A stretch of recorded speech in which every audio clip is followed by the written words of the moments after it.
Now, I might be very late on reviewing Guillermo Del Toro's Pinocchio, but I have a good excuse. I was busy with being too busy to write this review and then film the review amongst every other film at the time of the end of the year because I have to wrap everything else up along with having college and, life. But as someone who watched this movie the day it came out on Netflix and then the next day again, I can also say that this movie is something I want to praise top to bottom because this is probably my favorite film of the year.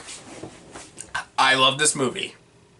And after two terrible Pinocchio movies this year, which I didn't see the Pauly Shore one because why should I, but also the Disney Plus live action remake with Robert Zemeckis behind the camera that confirmed for me, for everyone, how much we miss when Robert Zemeckis cared about his work. Honestly, I think every good idea that movie added to the original, they sent someone to spy on this movie during production so they can try to do that on that movie, but still as just as lifeless as possible, especially with that movie in comparison to this.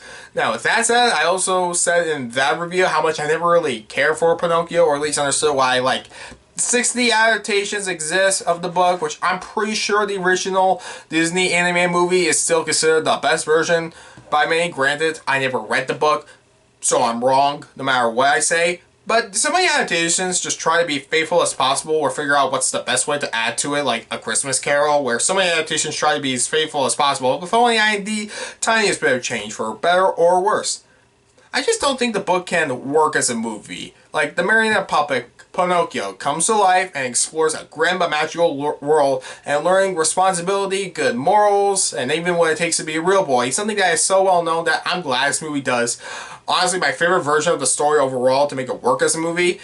It's just I think the book would feel like as a movie if Alice in Wonderland didn't go down the rabbit hole. It's just a farce she existed. I feel like that's why I think the book can't work as a movie, just because, well, I'll get to more of that in a bit. But back to what I was saying. Now, the movie is directed by Guillermo Del Toro and Mark Gustafson, who co-written by Del Toro and Over the Garden Wall creator Patrick McHale, who I'm sure they could have added Patrick McHale's name in the trailer to help people see it who love Over the Garden Wall. But I really do think Del Toro earns putting his name in the title of the movie, then also to help differentiate the other adaptations in recent years, including this one. So he saw out to make it a stop-motion film, which after many years of development hell, Netflix agreed to fund it because it's easier to crap on Netflix for its dumb choices, but they also make way more smart choices than others will give them credit for, such as this. And speaking of stop-motions, we have films this year like The House, Wendell Wild, My God, and even more, and what a great comeback for stop-motion.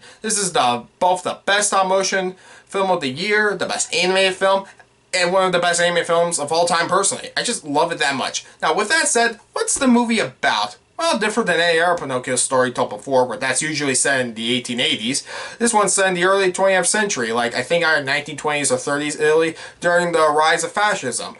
Bear with me. Woodcarver Geppetto, voiced by David Bradley in this version, loses his son in such a gruesome way he becomes drunk and depressed. Years later, he's had enough of his misery and drunk at night. He chops down a pine tree he planted by his son's grave and builds, but doesn't finish, a puppet that as he passes out drunk. So overnight, the blue fairy of life, I didn't know what else to call her, gives the puppet life himself and names him Pinocchio, voiced by Gregory Mann, only for him to pretty much be an unstable, rude, and naive pain. Pinocchio upsets many around him, such as Geppetto being upset at how different he is compared to Carlo, a circus owner voiced by Christoph Waltz who wants to use him in his show, a fascist government official voiced by Ron Perlman who wants him to be a soldier, all while Pinocchio tries to understand what life really is about, as the life he has given to him isn't something like everyone else, and eventually he goes on to learn what it really means to be a real boy.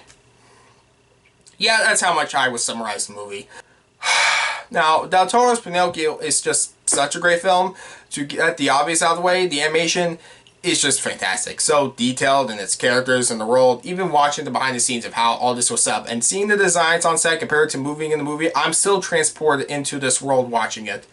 And it never comes across to me these characters are just models while I'm watching the film. The story itself is just fantastic and does what I think was the smartest thing it could do. Remove a lot of the fantasy elements of the story, like I said with Alice in Wonderland, where Okay, so like Honest John or Turning into Donkeys on Pleasure Island are memorable parts of the Disney movie and lesser known, but still important parts of the books are in other adaptations. But Pinocchio coming to life is actually made clear how magical and bizarre it is, since it's the only real magical creature in this movie, besides the talking cricket, because, you know, of course we have one. This time he's, instead of Jiminy, he's Sebastian J. Cricket, voiced by Ewan McGregor. And the Blue Fairies of Life and Death, voiced by Tilda Swinton, are the only other examples. But it feels like, for the most part, he's in a real time period as well. I'm not an expert on the history of fascism, how it helps provide the themes of the story and of control and trust are presented throughout the film. It's not forced. It does feel essential for the plot. Well, maybe not essential, but integral. This movie makes it clear it's not just about being honest or following all the rules, but it's just about doing the right thing. And there's an in-between doing what others want, but questioning if what others want is the right thing to do. Geppetto wants Pinocchio to be obedient, with Pinocchio really not getting it due to how naive he is, but also somewhat of a selfishness in doing what he wants over what he needs to do and coming to understand what he should do. It's just so great.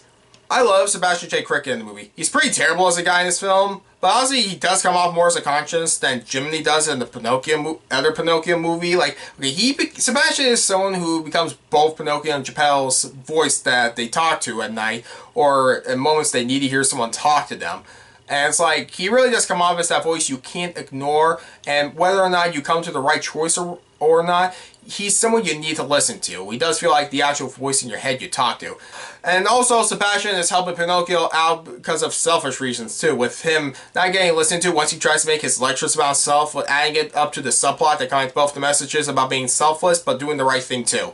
It's really smart. Geppetto being a drunk who made Pinocchio like a Frankenstein monster is such a great idea, and him being upset about how, in comparison, his son Carlo was kind of obedient because frustrated, Pinocchio is nothing like him. And as the movie says, about imperfect fathers and imperfect sons. I feel like I shouldn't have used air quotes because that makes it sound sarcastic, but I mean that genuinely, because it really gets to me what it truly means to love someone, flaws and all. Pinocchio's design being unfinished, I didn't even notice till halfway through. He only had one ear.